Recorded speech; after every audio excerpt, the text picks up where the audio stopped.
मैत्रिणींनो, तुमच्या घरी देखील तुम्ही बिस्किट विकतच आणत असाल तर आजच ते बंद करा आणि घरच्या घरी एकदम सोप्या पद्धतीने अतिशय पौष्टिक असे हे काजूचे बिस्किट बनवा।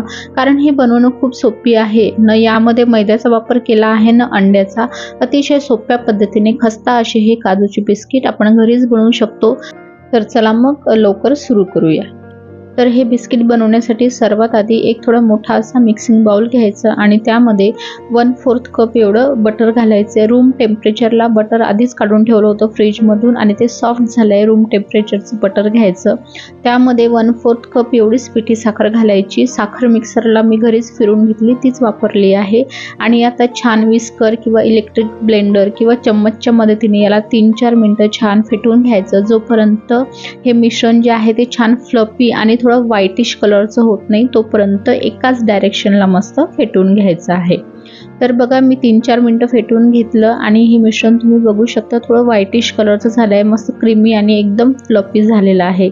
आपल्याला असंच मिश्रण हवं आहे, यामुळे बिस्किट मस्त खस्ता होतात। तर आता आपलं मिश्रण रेडी झालं की यामध्ये अर्धा चम्मच एवढं व्हॅनिला एसेन्स टाकायचं किंवा बटरस्कॉच एसेन्स टाकू शकता किंवा नाही टाकलं तरी चालेल।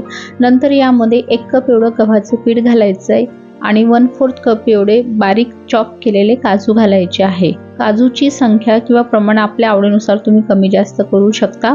वेलची पावडर घालायचा आणि 1/4 टीस्पून एवढा बेकिंग सोडा घालायचा। पहिले हे थोडं व्यवस्थित मिक्स करून घ्यायचं चम्मचने वगैरे, पण चम्मचने व्यवस्थित मिक्स होत नाही कारण आपल्याला याचा एक गोळा तयार करून घ्यायचा आहे, त्यामुळे हातानेच हे पहिले मिक्स करायचं।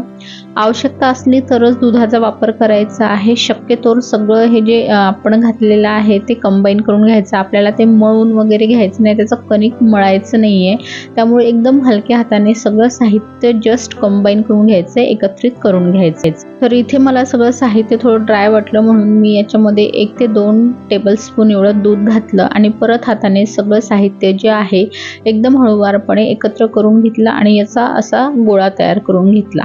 हा जो गोळा तयार झालेला आहे तो एकदम कडकही नाही आणि एकदम सॉफ्टही नाही, मीडियम असा आपल्याला याचा गोळा तयार करून घ्यायचा आहे। गोळा बाजूला ठेवून घेऊ, याला रेस्ट वगैरे करायची गरज नाही, लगेच आपण बिस्किट बनवायला घेणार आहोत।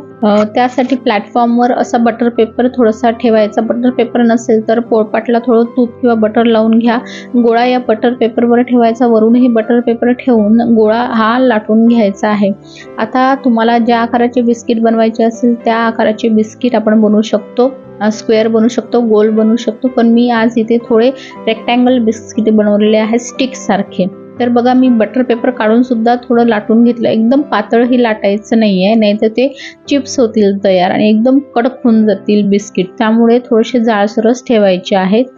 आणि वरून सुद्धा मी याच्यावर बारीक चॉप केलेले काजू टाकून घेतले आणि हलक्या हाताने लाटून घेतलं, जेणेकरून काजू बेक होताना पडणार नाहीत। आणि रेक्टँगल शेपमध्ये देऊन याला असं थोडे स्टिक सारखे कापून घेतले आहे अशा प्रकारे।